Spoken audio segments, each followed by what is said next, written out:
I guess that the first, maybe the most important question, Robert, is how real is the threat that North Korea poses, and who's at risk? Yeah, it's very real. Anytime that we're dealing with the potential for a nuclear explosion, be it a test within North Korea or towards its neighbors, there's a serious risk involved with this.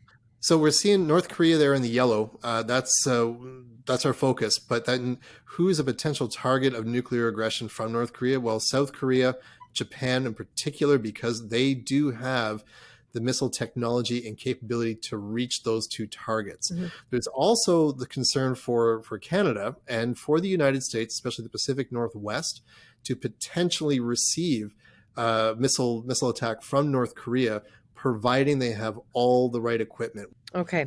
So what I don't understand as a layperson is, how is North Korea importing these weapon systems with all these sanctions in place? When you look at this map here, you see who in the red are North Korea's cozied up trading partners, right? A lot of trade comes from China and Russia, who border North Korea. But when it comes to nuclear proliferation, there's a few key elements at stake here. One is the technology itself. A lot of the technology they have in North Korea has come directly from Pakistan. The next thing you need is fuel. And there's been a long record of Indian shipping companies sending fuel into North Korea despite sanctions. But how do they actually get through without being spotted? So this is a vessel here that in 2016 was actually in Vancouver Harbor, and it said that it was on its way from Vancouver to Pakistan to deliver whatever it was carrying at the time. This is what the automated identification tracking system on the ship reported, its actual path, that it went from Vancouver, but then it stopped outside of North Korea for a period of 2 days, essentially loitering, and then carried on to Pakistan. So what that ship was doing was broadcasting a false automated identification system message. So that was a simple way of doing it, just simply fudging the logbooks. The thing with North Korea's shipping and with their networks more broadly is that they're able to be more deceptive today than they were in 2017, 2016. The ability to spoof the identities of other ships, that's a big player.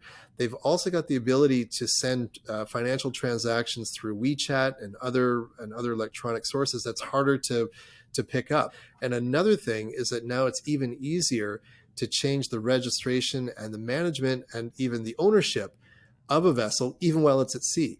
So all of this has become a lot easier, and North Korea is able to pursue that.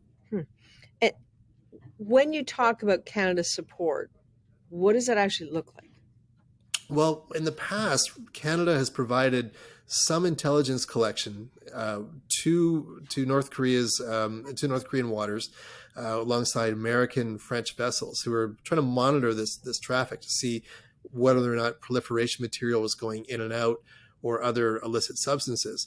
But besides submarines being put in place here, there could be a role for Canada to work a bit more regionally. I think our strength could really be trying to work with other countries in the Pacific region to say, look, there is a proliferation threat, there is a security threat here, and even though smaller Pacific Island nations might seem small and hard to find on maps, they play a really important role in, one, protecting their own waters, giving access to governments who may be doing disingenuous activities, and also flagging these vessels.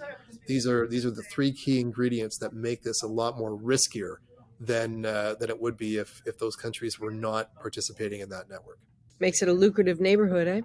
Very much so, and a really important geostrategic chess piece that's now coming into play. All right, Robert, thank you. Always terrifying to talk to you. I'm sorry, Adrienne. Appreciate that. Thank you. My pleasure.